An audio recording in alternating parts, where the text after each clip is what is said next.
عليكم شباب، شلونكم؟ جديد جينا حلقة جديدة وفيديو جديد من قناة كرار ماكس. واليوم راح أعلمكم كيف ترويض الحصان وكيف تساعد على الحصان. تابعونا. طبعا أنا ما عندي وراح أسوي أعتذر،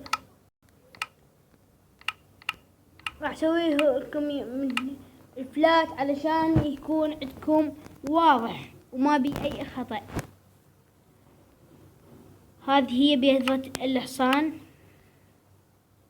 ولازم يكون عندك القمح أو الأبل علشان ياكله الحصان. هذا الحصان هذا صغير، هذا مناسب. راح تدوس فيد هذه هيج بعدين راح تصعد عدي، وبعدين راح توكل انت صعد عدي. اذا وكلت انت صعد عدي بعد يعني راح يرضى.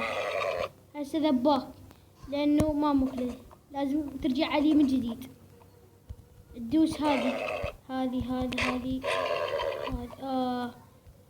خرج لانه لازم اوكله. ولازم الشيء المهم هو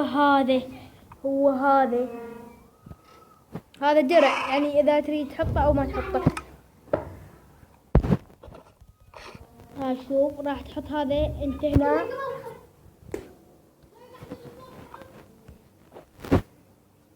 وراح تحط هذا الدرع اذا تريد تحطه، اذا ما تريد بس لازم تحط هذا لازم تحطه، كلش مهم. اذا مو هو ما يصير الحصان يمشي بيك. شوف هسه الحصان راح تقدر تمشي بيه هيك، راح تقدر تلوف من اي مكان، يعني مثل ما علمتكم تبقون توكلون بيه ومن ثم انتم صاعدين بيه. لازم انتم صاعدين بيه توكلون بيه، ومتوكلون بيه تدوسون الاوبن، تحطون هاي اللي علمتكم عليها، هي هاي. والسلام عليكم. لا تنسوا الاشتراك بالقناة لان قليل المشتركين.